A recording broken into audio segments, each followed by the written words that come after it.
Hi artists, let's make some beautiful vases of flowers using Heather Galler as inspiration. I'm going to show you a few different ideas for making a vase. These could be lots of different shapes. Here I'm using a U shape and then adding a horizontal line for the top. Here, two diagonal lines make the sides with a straight line on the top and the bottom. Here, I'm making a little bit more of an interesting shape with a U shape on the bottom and then a wider opening at the top. You decide, and you are going to draw a big vase in the middle of your paper. So I'm going to start in the middle with the top of my vase, and then I'm going to go down towards the bottom of my paper. This should be large and it should take up most of that space on the bottom half of your paper. Take a moment to decide what sort of decoration is going to go on your vase. I think I'm going to use stripes.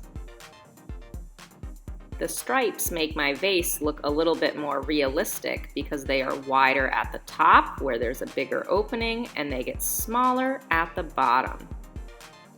Now I'm going to create a few big round shapes to start off my flowers. These are going to be overlapping, but remember, they don't have to be perfect circles. Some can be more of an oval shape.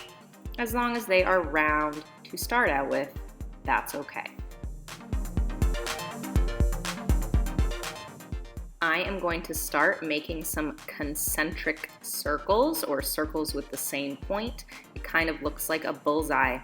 Then I am going to decorate inside each of those circles. So here I'm using a zigzag line or a triangle shape to go all the way around that circle I created. Inside, I'm going to use curvier lines.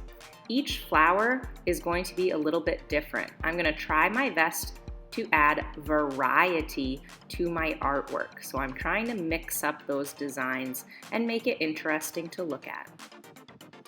You can also add shapes for flower petals around the outside of your circles. If you feel like you need to add more flowers or leaves or other things, you can. So here I'm adding some other details to make my art more interesting to look at.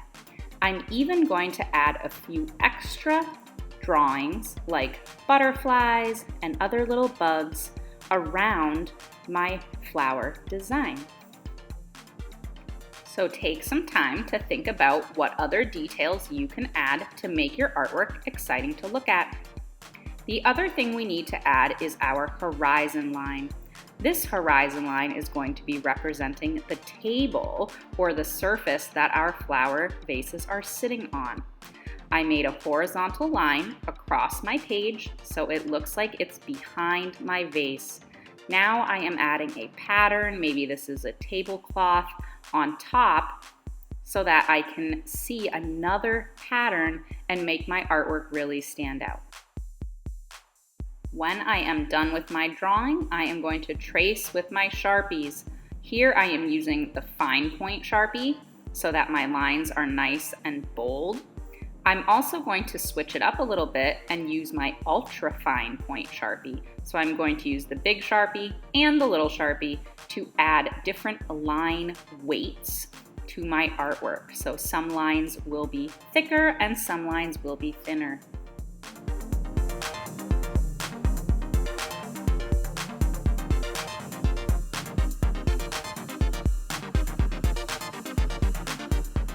Take your time tracing, artists, and erase any pencil lines you need to when you are done.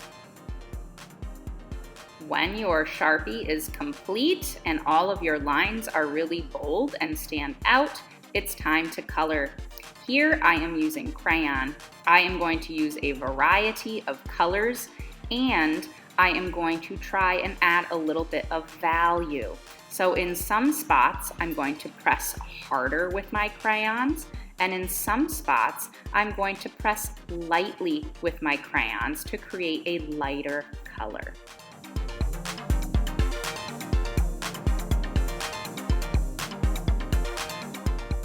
Have fun with your vase of flowers, artists, and be creative.